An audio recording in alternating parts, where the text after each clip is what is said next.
Susunod, mga kababayan. Ito yung ating pag-uusapan ngayon. Total, mga kababayan, malapit naman na ang Pasko, 'di ba? Tanong ko lang mga kababayan, paki-comment sa comment section. Ano ba ang gagawin ninyo kapag Pasko? Ano bang naiisip ninyo kapag sinabi nating Pasko? 'Di ba? Kapag Pasko ba, ano bang gagawin ng pamilya kapag Pasko? 'Di ba? Paki-comment mga kababayan, yung number one na gagawin ninyo, handaan, salo-salo, di ba? Magsimba, bibili ng Noche Buena, gatherings, di ba? Love one another, di ba? Salo-salo, family gathering, celebrate, Noche Buena. Ito na.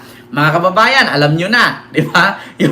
Alam nyo ya, yung comment, Noche Buena. Ngayon mga kababayan, ayaw ko talaga sanang i-content ito. Ayaw ko sanang pag-usapan ito. Pero naano ako alam nyo yung gagawing tanga yung Pilipino, di ba?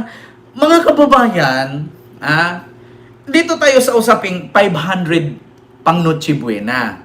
Ngayon mga kababayan, ganito yan Alam nyo, noong panahong 2009, 2008, 2008, mga kababayan, kami ng mama ko, pag pumunta kami ng Tabuan, alam nyo yung Tabuan, yung tabo-tabo sa probinsya, sa amin kasi sa Mindanao may Tabuan. Ibig sabihin, kaya siya tinawag na Tabuan, kasi pag bumili ka nakatabo. Yung isang tabo, 10 piso. Yung isang tabo, minsan 5 piso. Yung isda, 10 piso lang per kilo. Yung tamban, yung malangse.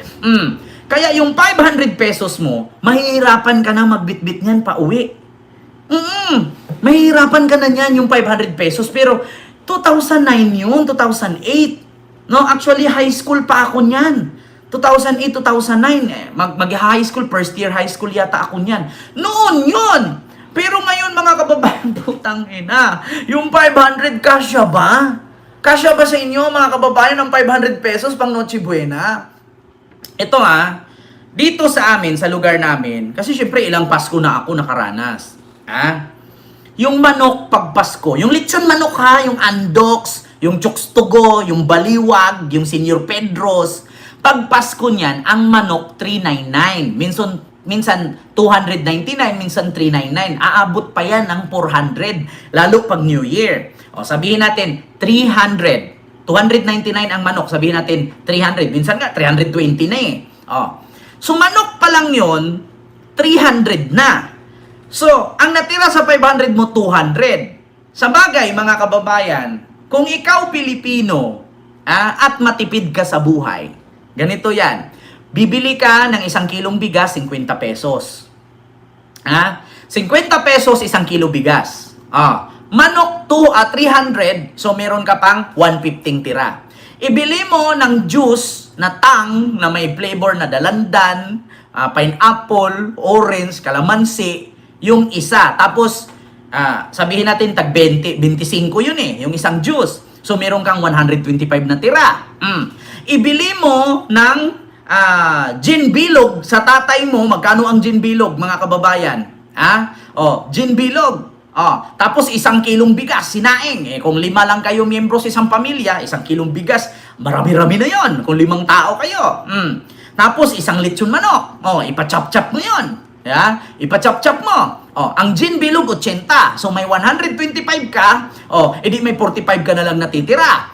Yung 45, yung 5 piso doon bili ka, or sabihin natin 20 pesos tube ice. 20 pesos tube ice. So meron kang 25 na lang, 25 pesos na natira. Anong gagawin mo sa 25 pesos? May gin ka na, may 20 pesos tube ice, may 1 kilong kanin ka na, meron ka ng lechon manok. Tapos, anong gagawin mo dun sa 20 peso o 25 pesos na natira? Chichirya, pangdagdag sa pulutan. Di happy na nga naman. Diba? O di kaya, gawin mo na lang 2 piraso yung tang. 2 tang, so 50 pesos, 25 isa tapos 20 na tube ice. Di sarado nga naman 500, di tiba-tiba na. 'Di ba? Tiba-tiba na wala nang yosi-yosi mga kababayan, wala nang mga chichirya-chichirya. Kasi syempre pag nainom ka ng ice, syempre pag nag-inuman ulit 'yan, bibili ka ulit ng ice. Okay, magkano lang naman ang tube ice ngayon mga kababayan eh. Lalong-lalo na ang mga tindera ngayon sa tube ice, ang bili nila isang sakong tube ice tapos isang sandok lang ng galon ng toyo. Isang silupin ng plastic labo. 10 piso na. Oh.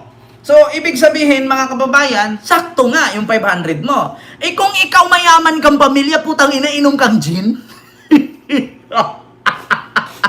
Putang ina, kung ikaw nasanay ka, nakadahanda mo may ham, di ba? May Noche Buena, may ham, may lechon, may chicken cordon, di ba? Oh, tapos meron ka pa ditong pork belly, meron kang hipon, di ba? Meron kang king crab.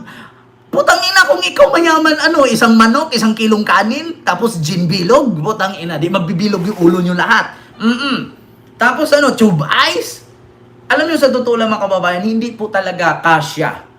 Hindi po talaga kasya ang 500 pesos sa Noche Buena. Tanga lang ang maniniwala doon.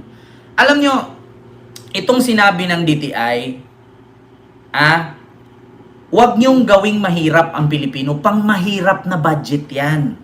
Kahit nga mahirap nagrereklamo sa 500. Kahit ikaw ngayon nagbabasura, hindi kasya sa'yo. Ang Noche Buena na 500, hindi talaga kasya, mga kababayan. Kahit mahirap na tao magrereklamo, 500 pesos Noche Buena. Eto, mga kababayan. Pakinggan natin itong si Attorney Ruth, dating spokesperson ni Sara na ngayon ay DTI na, Ruth Castillo. Of 49.25. Pag ito yung binila, pag binili mo siya separately, aabot ng 120. 135. Pag individual. Pero kulang pa yan. Kasi wala pang diniling, may kulang pa Wala yan. pang hotdog, spaghetti pa lang yan Actually, dapat, di ba, kung magluluto, meron ka namang bawang sibuyas at Sa mantika bahay. na, hindi mo na dadagdagan din yan. Pero kung bibilin pa rin, siguro mga 50 to 60 pesos. Plus. Sibuyas. Yan ang sabi niya mga kababayan, 500 sapat na daw, okay na. Alam mo kung nagtatrabaho ka sa City Hall, sumasahod ka ng 50 mil sa isang buwan, tapos 500 lang pang Noche Buena mo, putik, isang beses ka na nga lang maghanda sa isang taon, ditipirin mo pa. Tignan niyo mga kababayan, yung isang nanay, yung reaksyon ng isang nanay, mga kababayan, na vlogger. Yung nanay na vlogger, yung ito, pakinggan niyo. Makakamato. Ito mga kababayan. Makakamato. Para saan to? Hindi, itabi mo. Tatabi ko? Oo, pang Noche Buena natin yan. Ano? Dito lang? Hindi mo dadagdagan? Anong mabibili ko dito? Mama, sapat na ang 500 sa pang Noche Buena.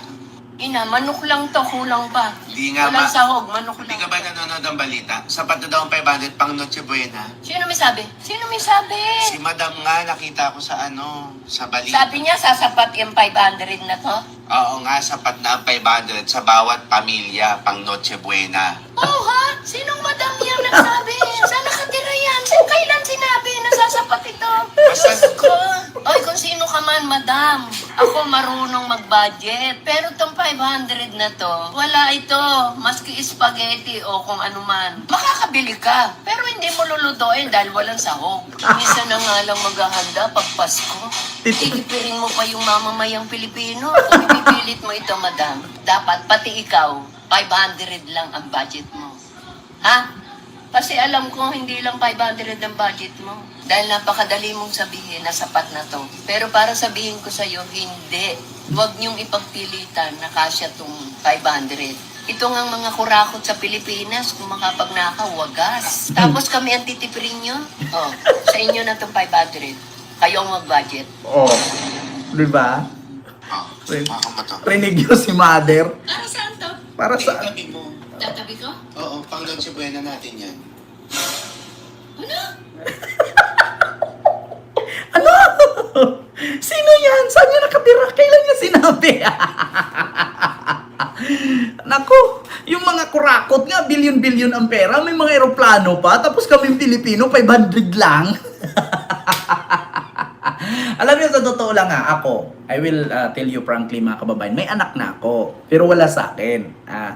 Kahit ako, wala akong anak dito, may mga anak ako, aso, pusa. At tapos yung mga aso sa labas, yung mga gala, pinapakain ko yun araw-araw, nandyan natutulog, 10 piraso yan. Sa totoo lang mga kababayan, yung 5,000 sa Pasko, yan, maniwala pa ko, kasya ko yan. 5,000. Alam nyo, ganito yan eh. 1 kilong spaghetti na yan. 1 lechon belly. 2 lechon manok. 3 soft drinks. Meron pa yung mga hipon-hipon. Tapos meron pa yung mga karne, adobo. Meron pa yung mga menudo, mga mechado, mga kaldereta. Yun, maniniwala pa ako, 5,000, swak na swak talaga, mga kababayan. Kasi sa totoo lang, sa 1,000, 1 putahing ulam na yan. 2 pa nga eh.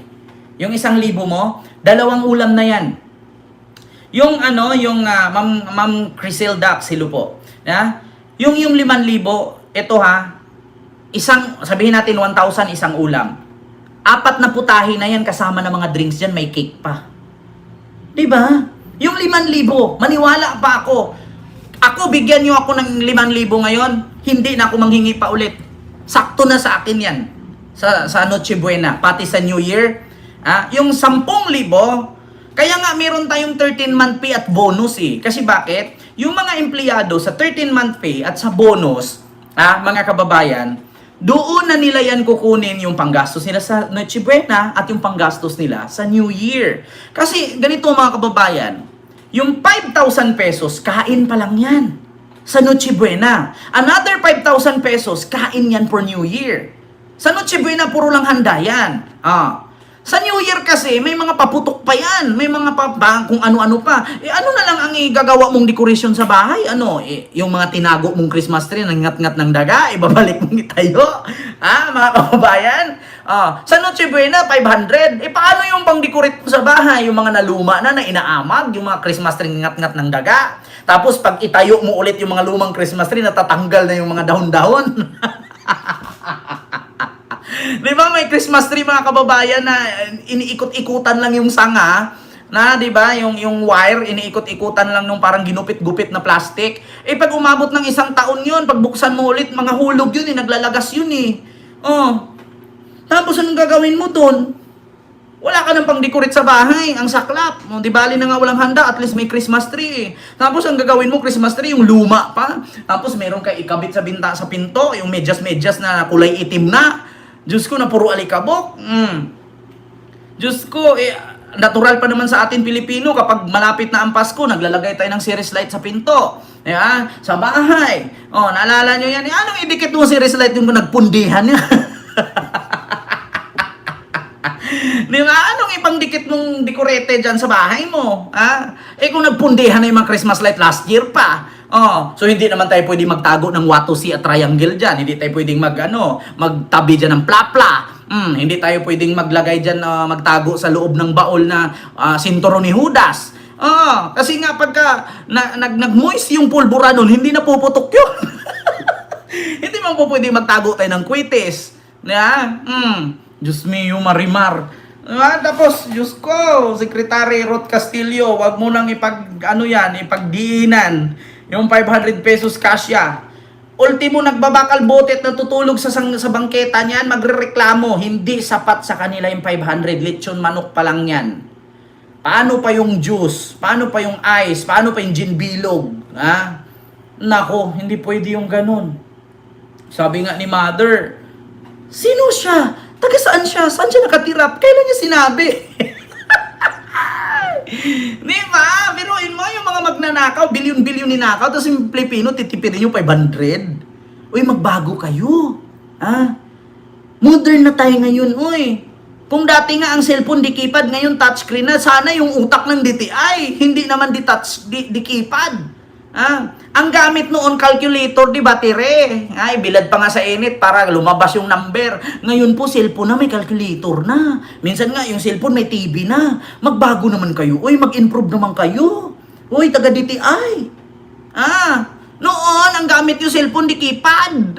Yung pagtumugtog, tot. Ngayon po, ang tunog niya, iba na. Diba? Kumakanta na kami ay apoy na hindi mapatay. Uy, mag-improve naman kayo dyan. Uy! Diyos mio, Marimar, mga kababayan. Mag-improve naman kayo. Baguhin nyo na yan. Lumang tugtugin na yan. Taga DTI. Diyos ko na, hindi naman ako nagtaka. Kasi narabisa ni Sarah. Nalagyan ng rabis ni Sarah yan. Mga ano yan Sarah yan eh. Mga tinuruan ni Sarah yan. Naku, mga kababayan. Hindi na talaga ako nagtaka. Ay, naku, mga kababayan. So, alam nyo na, mga kababayan, yun lang yung ating usapan ngayon. At ito bago tayo mag-end ng ating live, mga kababayan, ay natanong ko lang, kumusta pala ang rally? Tatanong lang. Kumusta ang rally ng mga DDS? Successful ba? Di ba? Ma'am Ganing Arjola, may club shoutout po, Arjola. Successful ba ang rally? Kasi pagkakaalam ko, mga kababayan, si BBM pa rin ang presidente. Di ba? Pagkakaalam ko, mga kababayan, si PBBM pa rin ang presidente. Alam nyo, ito prangkahan lang tayo. Yung 500 pesos na pang Noche Buena na yan, ibigay mo yan sa estudyante, isang araw lang yan. Yung 500 pesos, baon ng estudyante yan na nag-aaral elementary. Maniwala pa ako na kaya yan tipirin yan sa 5 araw, yung 500. Kasi ako dati, baon ko mga kababayan, 500 yan sa isang linggo. Nung nag-aaral ako high school. Maniwala pa ako, 500 pesos, estudyante, allowance yan, high school, 100 a day. Maniwala pa ako. Ayun, kasyang-kasya sa akin yan, 500. 2012, 2014, 500 pesos, malaki na sa akin yan. Pero yung sinabi Noche Buena, wala. Totoo yan mga kababayan, 500 pesos, isang linggo na yan. Sa anak mong high school, anak mong elementary. Sa elementary nga, laki-laki na yan eh. Isang linggo mo, 300 sa elementary mo, kaya 50 pesos na isang araw eh. Sa high school, maniwala ako, 100 a day. Oo, kasyang-kasya yan. Pero sa Noche Buena, linlangin mo, lukuhin nyo, lilang nyo, wag kami. Diba? Ako nga, senior high per day 500. Depende yun ma'am, kung anak mo nag-aaral sa private, hindi talaga kasya yung 500. Kasi sa private, Diyos ko, kada kibot niyan, may project, may pinapabili, may pinapaprint. Maliban na lang kung may printer ka sa bahay mo, may computer ka doon na lang siya magagawa. Ako nga, semi-private lang ako noon. Ang dami kong project, Diyos mio marimar. Tapos yung mga private ko noon, yung mga project ko noon, hindi ko naman nagagamit hanggang ngayon. Ang ginamit ko ngayon, cellphone naman, tablet, iPad. Wala naman yung mga project ko noon. Mga drawing, hindi naman ako naging architect. Hindi naman ako naging, engineer. Hindi rin ako nagiging doktor, hindi rin ako nagiging baker. Diba? Pero sa bagay, at least naranasan natin yan. Diba, mga kababayan? Alam niyo, sa totoo lang, mga kabataan na nanonood sa akin ngayon at mga nanay, sabihan niyo yung mga anak ninyo, swerte tayong mga Pilipino kung bakit meron tayong paaralan sa Pilipinas na major ang tinuturo. Swerte tayong mga Pilipino na meron tayong paaralan sa Pilipinas na major ang tinuturo. Bakit? Sa Pilipinas, tunuturuan ka ng English, Filipino, Mathematics, Science, at kung ano-ano pang tawag dito, subject. Sa ibang bansa, alam nyo ba, pag nasa Japan ka, ang ituturo lang sa'yo, paglaki mo, mag-imbento ka ng robot, gawa ka ng motor, gagawa ka ng sasakyan. Pagdating mo sa China, ganun din. Dito sa Pilipinas, lahat. Kaya magpapasalamat tayo na meron tayong ganyan na quality or standard of education sa ating bansa. No? Huwag po kayong magreklamo mga kabataan na kulang ang baon ninyo. Magreklamo kayo kung wala kayong alam sa pag-aaral. Kasi imposibleng wala kang malalaman kung ang itinuro sa atin ng guro natin not only one subject, lahat. Lahat na subject tinuro sa atin. Alam niyo sa ibang bansa, pag gusto mo mag-engineer, ang ituro sa'yo, puro pang engineer lang. Pag gusto mo mag-doktor, ang ituro sa'yo, puro pang doktor lang. Kaya swerte tayo sa Pilipinas na ang itinuro sa atin na standard is napakadami. Kaya wag yung sabihin na bobo kayo. Huwag yung sabihin na hindi kayo marunong. Kasi kung hindi ka marunong, edi sana wala kang subject na science, Filipino, English, mathematics, meron pang kung ano-ano. 'Di ba? Kaya napakaswerte po natin sa Pilipinas na may ganyan tayong education system. At napakaswerte natin na nag-resign si Sara Duterte. Bakit? Hindi na nasisira ang ating education system. 'Di ba? Oh, sa Japan, tingnan nyo sa Japan, anong language ginamit sa Japan? Either English or Japan lang. O sa atin, Diyos ko, minsan nag-el filibusterismo ka pa, naging Espanyol ka pa di oras. Yeah? Diyos mio Maria. Minsan nga nagiging ano ka pa nga naging Italiano, minsan naging British ka pa nga. Bakit? Kasi yung mga i-research mo, yung mga pangalan nun, mga British, mga Espanyol. 'Di ba? Diyos ko, kaya magpasalamat tayo sa ating education system sa Pilipinas na may ganyan. 'Di ba? Kaya ganun yun, mga kababayan. Kaya maunlad ang Japan kasi focus sila sa isa lang. Tayo kasi mga kababayan, hindi ka pa tapos sa klase ngayon, bukas iba na naman. Kaya sumasakit ang ulo ng mga estudyante. Pero malaking tulong yan, sa totoo lang mga kababayan. Kasi tayong Pilipino, tayong Pilipino, kahit sino makaharap nating ibang lahi na intindihan natin. Pero tignan nyo, mga ibang lahi kaharap natin, hindi sila nakakaintindi sa atin. Pag nakaharap natin Chinese, turo-turo mo lang, ngusong-ngusong mo lang na lalalaman na niya. Pag kaharap mo Espanyol, hola, noche buena. Naiintindihan. Pag Japanese, arigato. Diba? Pag Korean, annyeong, hasayo. Diba? Bukang bilat. Diba? Diba? Kaya tayo mga Pilipino, matalino, DDS lang. Kapag hindi ka nakaintindi, DDS ka. Diba? So yun lang po yun mga kababayan.